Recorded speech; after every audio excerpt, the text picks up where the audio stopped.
Hi, I'm Dr. Phang and this is Zara. Today we're going to show you a live demo on how we use different barrier methods and how we clean surfaces. Zara's going to wear two different colored gloves to show the difference between a contaminated hand and a non-contaminated hand. A clear glove for the right hand and a purple colored glove on the left hand.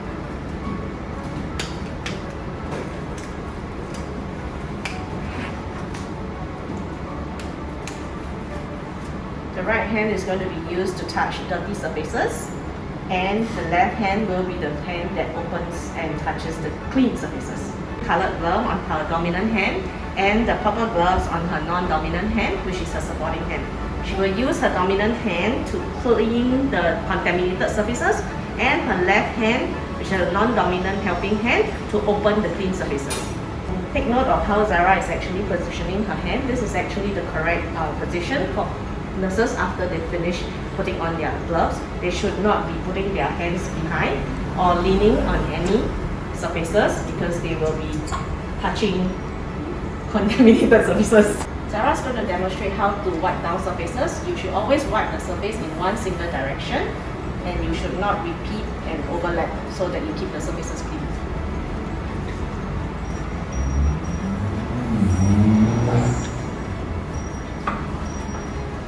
Next, she's going to open the door with her clean hand, and she will repeat the procedure.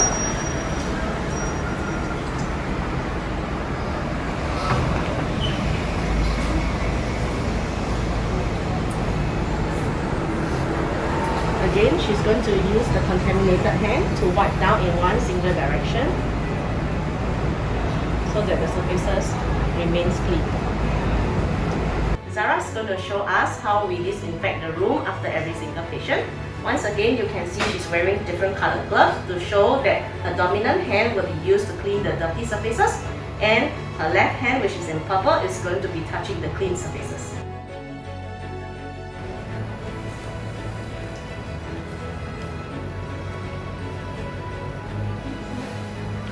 When you go over big surfaces, you can actually clean it in a zigzag motion, in a smooth motion, such that you don't repeat over the same section as demonstrated by Zara.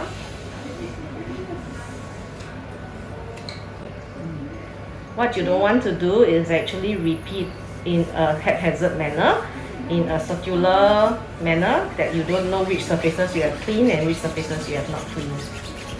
We spray down and clean all surfaces after every patient. This is done for every single patient when we finish because a lot of viruses spread through aerosol, and so we keep all surfaces clean at all times.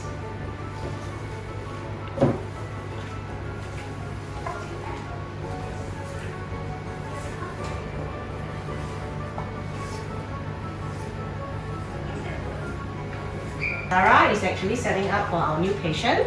So we're going to show you how we set up our new patient. All our patient kits and treatment kit comes as a set, and she's going to show you the setup.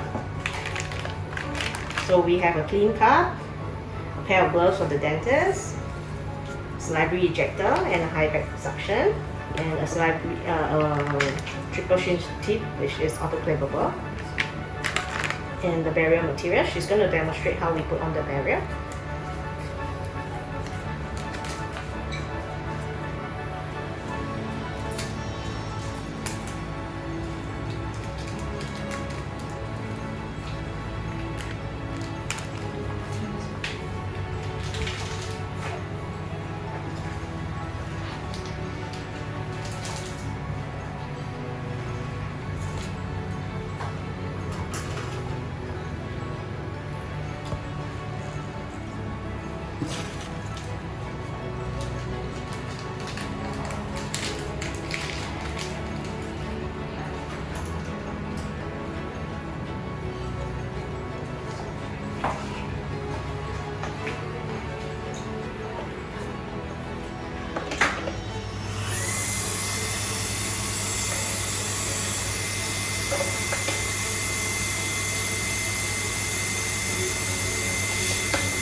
Zara is going to show us what not to do. She's going to take off the contaminated suction tip.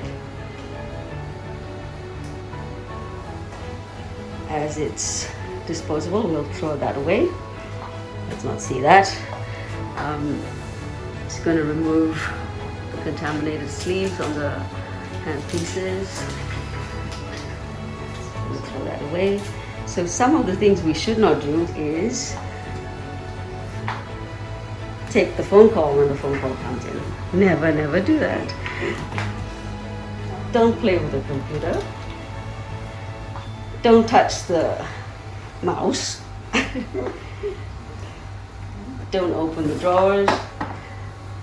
Don't touch the cabinet. Okay, so Zara's going to show you what you can do when you're wearing gloves. You're going to use your non-contaminated hand to open the drawers, open the cabinet, sorry, open the drawer, open the drawers. She can take the phone call with her non-contaminated hand. Yeah, she can type on the computer. So these are some of the things that we need to watch for when we're wearing gloves, because just wearing gloves doesn't solve the problem. You need to understand your zones of cross-contamination. This is actually a syringe that we use in the patient's mouth, and it's removable and it's autoclavable. Some clinics use those disposable ones, but this one will go into the autoclave and get sterilized before it's being reused. On top of that, we will also put a plastic sleeve to double protect. So this is Shalini. She's going to show us how to prepare for cleaning the high contamination zones, which is the suctions in our clinic. And she's going to explain how the mix is done. Okay.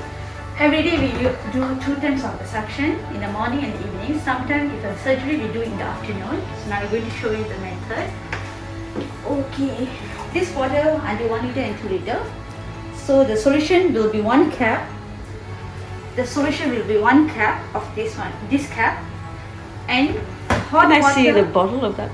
Yes. 1 cap of solution. After that, we pour into here. Half water of warm water and half with the hot water. So will be 2 liter. This label here. So I already prepared everything inside. Okay, the small one will go into the small button.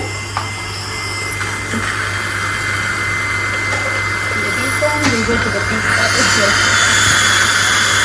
Okay. So she's going to finish up the rest of the chair.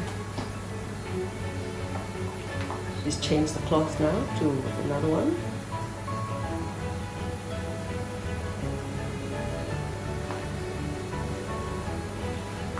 These are high contaminated zones, so we need to be very particular about how we clean them. And it's done after every patient, irrespective of how busy we are.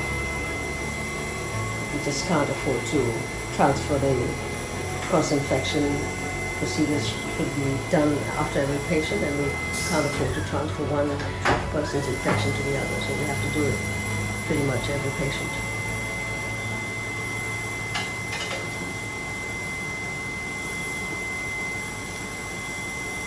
Just doing it in slow-mo just for demo purposes. This is just a demonstration on autoclave packing before and after autoclaving. When we autoclave a pack, there is a signal that it is autoclave. So you can see here the marking here. So this comes out of the autoclave. Once it comes out of the autoclave and fully autoclave, the marking changes to black.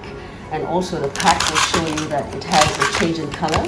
For example here, so it turns from blue to brown. So this is a pre-autoclave pack. It's not autoclave yet, so it's blue, and after it's autoclave, it turns brown. So Zara's going to show us how to label a pre-autoclave pack.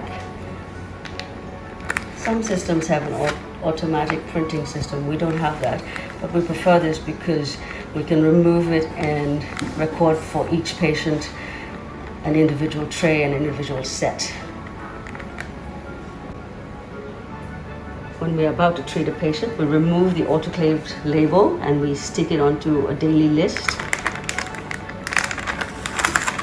with the room number and the date. And Zara's going to label the autoclave with the patient's name. We put a number or a name so we know exactly which patient it belongs to. This is the indispensable autoclave that every clinic has to have. It goes through a sterilization cycle at 134 degrees, and after that another 15 minutes of drying. Instruments have to come out dry, not necessarily bone dry, but dry when they come out, so it doesn't collect bacteria, and they're labeled and stored and used usually pretty much within the day. And these are HEPA filters and ionizers for cleaning of the air. We're quite particular about air quality because all of us are exposed to the air all day. We've got them all over in every room, and they run pretty much all day and sometimes over the weekends as well.